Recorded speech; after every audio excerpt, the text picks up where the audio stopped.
गोटे पुलिस सबू कम व्यस्त होला बेलू बोझ हो गंडा गंडा वीवीआईपी सब बड़े आसुंच प्रधानमंत्री बार बार गस्त कर राष्ट्रपति आम ओडार सी भी आसुंच तेणु जदि से कम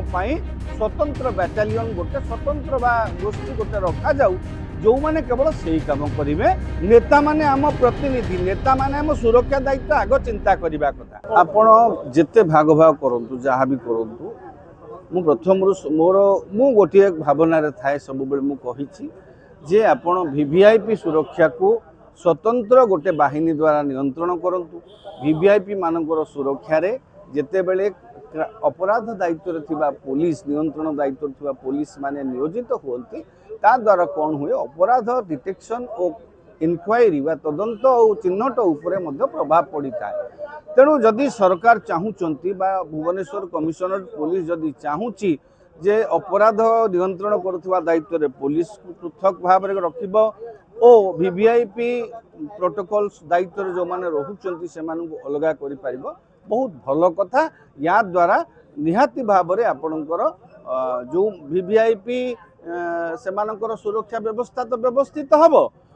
क्राइम डिटेक्शन क्राइम इनक्वारी जोटा अपराधर तदंत एवं चिन्हट अपराधी को ठाब करिबारे जोटा रही से व्यवस्था मध्य व्यवस्थित हो पार अपराधी ऊपर गोटे अंकुश लगी पार। या द्वारा कौन हो बर्तमान सही गोटे पुलिस सबू कम व्यस्त होला बेलू बोझ हो जाकर गोटे कंसंट्रेशन जोटा कहती गोटे कम उपरू से ध्यान माने से ढिला पड़ जाउछंती। तेणु क्राइम दायित्व थिबा पुलिस क्राइम डिटेक्शन आउ तदंत दायित्व रहू और वीवीआईपी मानकर व्यापक आवागमन होलानी ओडिशा को एबे गंडा गंडा वीवीआईपी सब बड़े आसुंच प्रधानमंत्री बार बार गस्त कर राष्ट्रपति आम ओडार सी भी आसुंच तेणु जदि से कम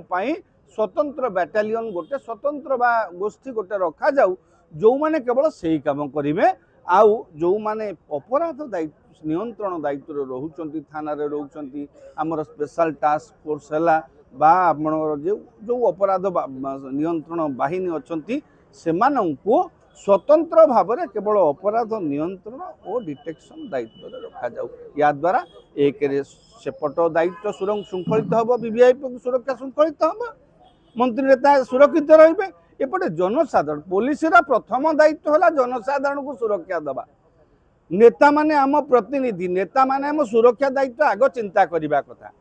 बुझीपार तो। तेणु लोकों सुरक्षा सर्वोपरि लोकों सुरक्षा को प्राथमिकता देकरी जदि स्वतंत्र बाहिनी हो पारुची और वीवीआईपी अलग बाहिनी करा जाई पारंता ताहाले निहाती भाव में भल।